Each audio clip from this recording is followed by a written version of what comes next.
الحمد لله رب العالمين والصلاة والسلام على أشرف خلق الله وسيد المرسلين وعلى آله وصحبه أجمعين. رب اشرح لي صدري ويسر لي أمري واحلل عقدة من لساني يفقهوا قولي. اللهم انفعنا بما علمتنا وعلمنا ما ينفعنا وزدنا علما. آمين يا رب العالمين. ریاض الصالحین میں ہم جس باب کا مطالعہ کر رہے ہیں اس کا عنوان ہے دنیا میں زہد اختیار کرنا اور دنیا میں کم تر پر اکتفا کرنا، اس کی طرف ابھارنا اور فقر کی فضیلت۔ سیدنا ابو سعید خدری رضی اللہ تعالی عنہ سے روایت ہے، وہ فرماتے ہیں کہ اللہ کے رسول صلی اللہ علیہ وسلم نے فرمایا ان الدنیا حلوۃ خضرۃ وان اللہ تعالی مستخلفکم فیہا فینظر کیف تعملون فاتقوا الدنیا واتقوا النساء۔ رسول اللہ صلی اللہ علیہ وسلم نے فرمایا ان الدنیا حلوۃ خضرۃ، بے شک دنیا بہت شیریں ہے، بہت شاداب ہے۔ وَإِنَّ اللَّهَ تَعَالَى مُسْتَخْلِفُكُمْ فِيهَا، اور بے شک اللہ تعالیٰ تمہیں اس میں جانشین بنا رہا ہے، یا اللہ نے تمہیں اس کا جانشین بنایا ہے، خلیفہ بنایا ہے۔ فَيَنْظُرُ كَيْفَ تَعْمَلُونَ، بس وہ دیکھے گا کہ تم کیسے عمل کرتے ہو۔ فاتقوا الدنیا، بس تمہیں چاہیے کہ تم دنیا سے بچو، یعنی دنیا کے فتنے سے بچو۔ واتقوا النساء، اور عورتوں سے بچو، یعنی عورتوں کے فتنے سے بچو۔ یہ جو اللہ تعالیٰ نے اس دنیا کو بنایا ہے اور جو اللہ تعالیٰ کی اسکیم ہے وہ یہی ہے کہ اللہ تعالیٰ نے ایک دنیا بنائی عارضی مدت کے لیے اور اس میں انسانوں کو بسایا، وہ بھی عارضی مدت کے لیے۔ اور یہ اصل میں کیا ہے، یہ ایک آپ کہہ لیجئے کہ ایک ارینا ہے امتحان کا، ایک ٹیسٹنگ کی جگہ ہے، ایک لیب ہے، اور جہاں ایک محدود مدت کے لیے انسان رہتا ہے اور وہاں پر اللہ تعالیٰ اس کو جانچتے ہیں، اس کو دیکھتے ہیں کہ کیا وہ اللہ کے ساتھ وفادار رہتا ہے، اللہ سے اپنے تعلق کو مضبوط رکھتا ہے، یا دنیا ہی کے اندر کھب کے رہ جاتا ہے۔ اصل آزمائش یہی ہے۔ نبی اکرم صلی اللہ علیہ وسلم نے فرمایا کہ جو شخص سورہ کہف کی ابتدائی آیات کے مطالعے کو اپنا معمول بنا لے گا، اس کو دجال کے فتنے سے اس کی حفاظت کی جائے گی، اس کو بچا لیا جائے گا۔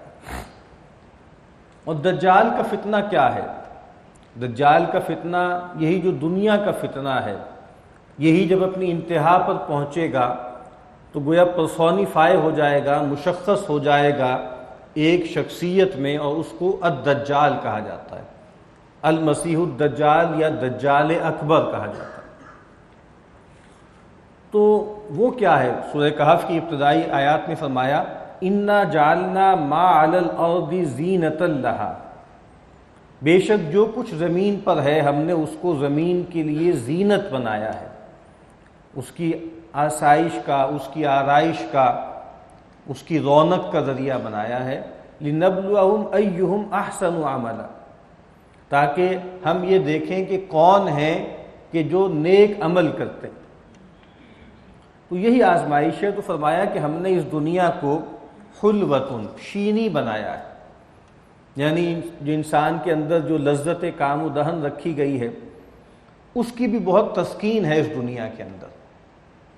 اللہ تعالیٰ یہ چاہتے، انسان کی ایک ضرورت ہے نا، ایک نیوٹریشس اس کی ریکوائرمنٹ ہے، تو اللہ تعالیٰ جیسے کچھ کیپسولز آسمان سے پھینک دیتے، کچھ وٹامنس کی گولیاں پھینک دیتے اور انسان ان کو کھا کر اپنی جو ہے وہ ضرورت پوری کر لیتا جو نشو و نما کے لیے درکار ہے۔ لیکن ہم دیکھتے ہیں کہ اللہ تعالیٰ نے قسم قسم کے پھل سبزیاں اناج پیدا کیے.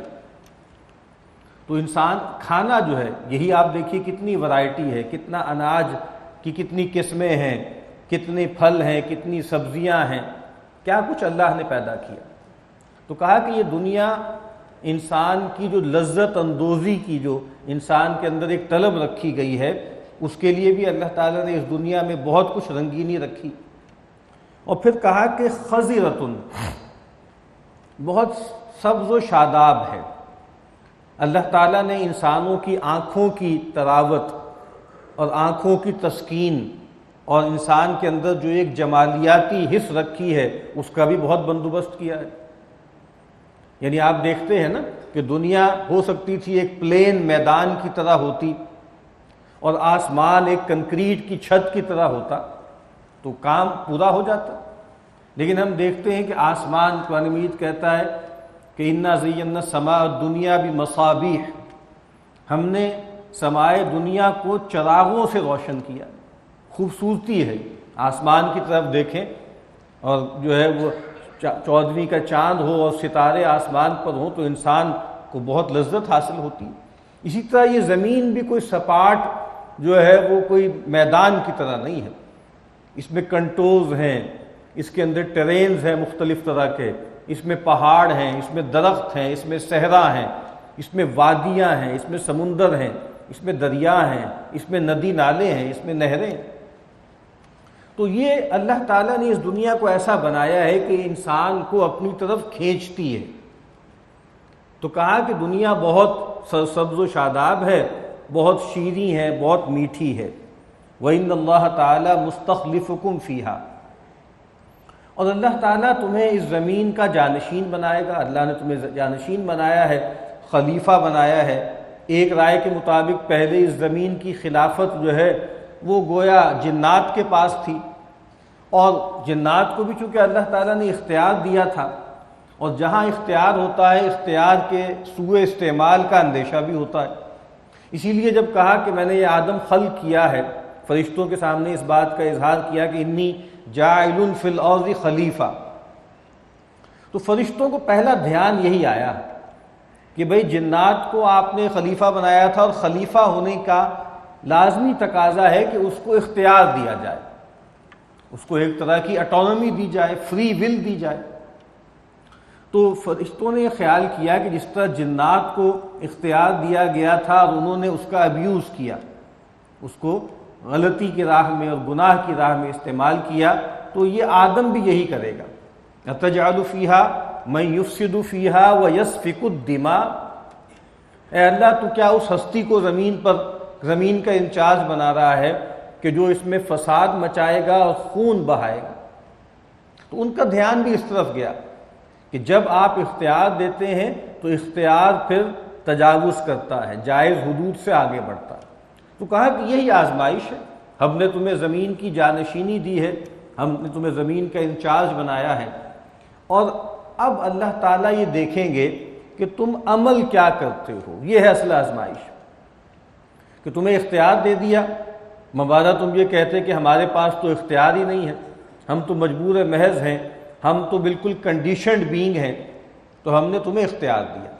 اور ایک لحاظ سے اگر آپ دیکھیں وہ ہمیں واقعہ ظاہری بات ہے یاد نہیں ہے، لیکن میٹافوریکلی کہہ لیں، سمبولیکلی کہہ لیں، قرآن مجید تو یہ ہمیں بتاتا ہے کہ ہمارے سامنے یہ پیش کیا گیا تھا. یہ جو امانت ہے، اِنَّا عَرَضْنَا الْأَمَانَةَ عَلَى السَّمَاوَاتِ وَالْأَرْضِ وَالْجِبَالِ فَأَبَيْنَا أَن يَحْمِلْنَهَا وَأَشْفَقْنَا مِنْهَا. ہم نے یہ جو امانت ہے، یہ جو اختیار ہے، یہ جو خیر و شر میں جو ہے وہ آپشن کا اختیار ہے، یہ ہم نے آسمانوں، زمین اور پہاڑوں کے سامنے بھی پیش کیا تھا، لیکن سب نے اٹھانے سے انکار کر دیا، سب ڈر گئی. وَحَمَلَهَا الْإِنسَانُ، اور انسان نے اس کو اٹھا لیا. إِنَّهُ كَانَ ظَلُومًا جَهُولًا، انسان بڑا ظالم ہے، بڑا جاہل ہے. تو کہا کہ اللہ تعالیٰ اب یہ دیکھتے ہیں کہ وہ جو تمہیں امانت دی گئی تھی اور زمین کا اختیار دیا گیا تھا، تم عمل کیا کرتے ہو. اور اس دنیا میں جو آزمائش ہے وہ کیا ہے؟ فَاتَّقُوا الدُّنْيَا وَاتَّقُوا النِّسَاءَ، دنیا سے بچو. دنیا سے بچنا بئی معنی، کن معنوں میں دنیا سے بچو؟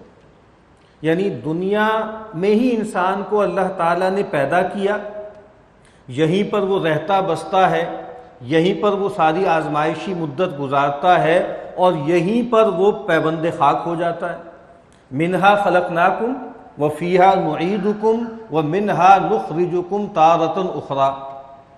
تو دنیا سے بچنے کا کیا مطلب ہے؟ دنیا سے کیسے انسان بچ سکتا ہے؟ اسی دنیا میں تو انسان کو رکھا گیا ہے، وہیں پر اس کی آزمائش ہو رہی ہے، وہیں پر اس کی جانچ ہو رہی ہے۔ تو دنیا سے بچنے کا مطلب یہ نہیں ہے کہ آپ دنیا کو ٹرانسینڈ کر سکتے ہیں، یعنی دنیا سے ماوراء کہیں جا سکتے ہیں۔ ہم نہیں جا سکتے۔ سورہ رحمان میں فرمایا کہ یا معاشر الجن والانس ان استطعتم ان تنفذوا من اقطار السماوات والارض فانفذوا لا تنفذون الا بسلطان۔ جا نہیں سکتے، اس کو انڈو نہیں کر سکتے، یہیں پہ تمہیں رہنا ہے۔ تو دنیا سے بچنے کا مطلب کیا ہے؟ دنیا کے اندر جو آزمائش کا عنصر ہے، دنیا کے اندر جو اللہ تعالیٰ کے مقابل آ جانے کی صلاحیت ہے، دنیا کے اندر یہ جو صلاحیت ہے کہ وہ انسان کو اپنے اندر گم کر دیتی ہے، اپنے اندر محو کر دیتی ہے، اور انسان کو اپنے رب سے غافل کر دیتی ہے، اصل زندگی جو آخرت کی زندگی ہے اس سے محجوب کر دیتی ہے، اس سے بچو۔ تو دنیا سے بچنے کا مطلب کیا ہے؟ کہ دنیا کے اندر یہ جو آزمائش کا پہلو ہے، یہ جو کشش ہے، اس سے فائدہ اٹھاؤ، اس سے متمتع ہو جاؤ، لیکن بہرحال اس سب کے ساتھ اپنا ربط جو ہے، اپنا تعلق اللہ کے ساتھ وابستہ رکھو۔ واتقوا النساء۔ اب یہ کیا ہے؟ اس کو کہا جاتا ہے نا عطف الخاص علی العام، کہ جب دنیا کہہ دیا تو دنیا میں سب کچھ شامل ہے، ساری چیزیں موجود ہیں۔ جو مولانا روم نے فرمایا نا کہ چیز دنیا از خدا غافل بدن۔ دنیا کیا ہے جس سے یہاں بچنے کو کہا جا رہا ہے؟ کیا ہے دنیا؟ از خدا غافل بدن، کہ انسان خدا سے غافل ہو جائے، رب سے غافل ہو جائے۔ نئے قماش و نقرو فرزند و زن، وہ کپڑے لتے کا نام نہیں ہے، وہ سونے چاندی کا نام بھی نہیں ہے، اور وہ بیوی اور بچوں کا نام بھی نہیں ہے، بلکہ اصل میں دنیا کیا ہے جس سے بچنے کا حکم ہے؟ وہ کیا ہے؟ اللہ سے غفلت۔ تو یہاں پر فرمایا خاص طور پہ واتقوا النساء، دنیا کا جو فتنہ ہے، عورتوں کا کے اندر جو فتنہ رکھا ہے وہ اس کا حصہ ہے نا۔ مال کا فتنہ ہے، جاہ کا فتنہ ہے، جنس کا فتنہ ہے، انسان کے اندر اللہ نے رکھا ہے، عورتوں کے حوالے سے فتنہ رکھا ہے، آزمائش رکھی ہے۔ لیکن یہ جو فتنہ ہے چونکہ بہت بڑا ہے، اس وجہ سے خاص طور پر اس کو ممتاز کر کے سامنے لے کر آئے۔ فاتقوا الدنیا، جب یہ کہہ دیا کہ دنیا کی آزمائش سے بچو تو عورتیں بھی اس کا حصہ ہیں، لیکن خاص طور پر الگ سے اس کو ممیز کیا۔ نبی اکرم صلی اللہ علیہ وسلم نے فرمایا کہ ما ترکت بعدی فتنۃ اضر علی الرجال من النساء۔ نبی اکرم صلی اللہ علیہ وسلم نے فرمایا کہ میں نے اپنے بعد اپنی امت کے مردوں کے لیے عورت سے بڑھ کر ضرر والا فتنہ نہیں چھوڑا۔ تو یہ انسان کے اندر اللہ تعالیٰ نے ایک کشش رکھی ہے جنسوں کے درمیان۔ عورت کے لیے مرد ایک فتنہ ہے، مرد کے لیے عورت ایک فتنہ ہے۔ تو کہا کہ فاتقوا الدنیا واتقوا النساء، عورتوں کے فتنے سے بچو۔ اور صحیح روایات میں یہ بات بھی فرمائی کہ اول فتنۃ دخلت فی بنی اسرائیل النساء، کہ سب سے پہلا فتنہ جو بنی اسرائیل میں بھی جس نے در اندازی کی وہ کیا تھا؟ وہ عورتوں کا فتنہ تھا۔ تو قرآن مجید بھی بتاتا ہے کہ ظاہری بات ہے کہ انسان دنیا میں رہتا ہے، گھر گھرستی کی زندگی اختیار کرتا ہے، شادی کرتا ہے، بیوی بچے اس کے ہوتے ہیں، لیکن یہ بہرحال آزمائش ہے۔ ان من ازواجکم و اولادکم عدوا لکم فاحذروہم، کہا کہ بے شک تمہاری جو ہے بیویاں اور تمہاری اولاد میں تمہارے پوٹینشل دشمن ہیں، ان سے بچ کے رہو۔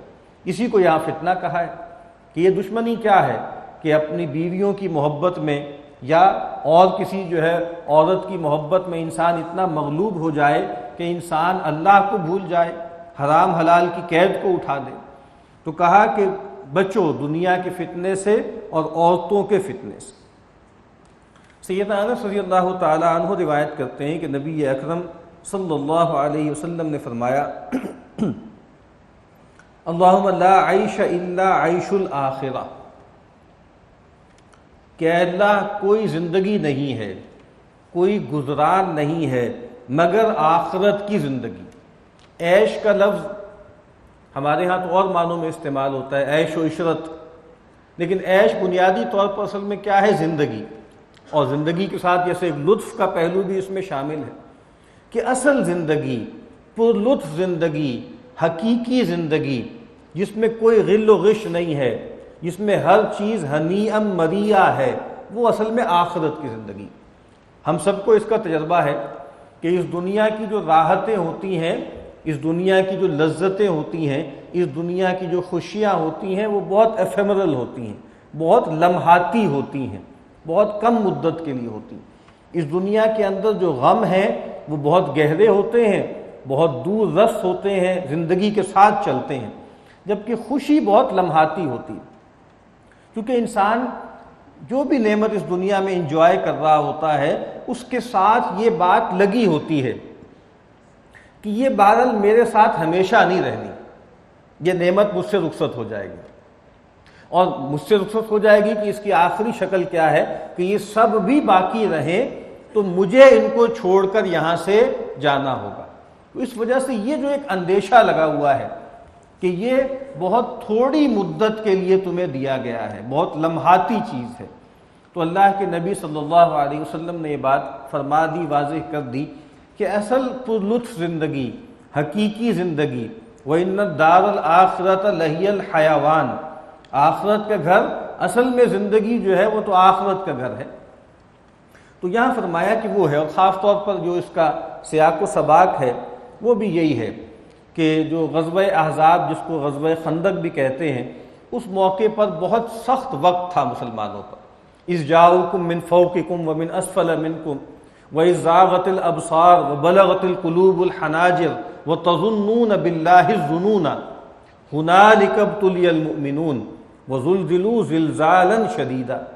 سخت ترین آزمائش تھی اور بہت مشکل حالات تھے، اور خندق جو ہے وہ کھودی جا رہی تھی، انتہائی بھوک کی حالت تھی۔ صحابہ نے پیٹ پر جو ہے وہ پتھر باندھے ہوئے تھے بھوک کی شدت سے کہ کمر دوہری نہ ہو جائے، کمر کو سیدھا رکھنے کے لیے جو ہے پیٹ پہ پتھر باندھے گئے تھے۔ اس صورتحال میں نبی اکرم صلی اللہ علیہ وسلم نے یہ بات فرمائی، اللہ تعالیٰ کو جیسے مخاطب کر کے فرمائی، اور صحابہ کرام کو بھی جیسے یہ بات سمجھا دی، بتا دی کہ اللہم لا عیش الا عیش الآخرہ، کہ اللہ کوئی زندگی نہیں ہے مگر آخرت کی زندگی۔ فاغفر الانصار والمہاجرہ، تو اے اللہ تو مغفرت کر دے مہاجرین کی اور انصار کی۔ اصل چیز کیا ہے؟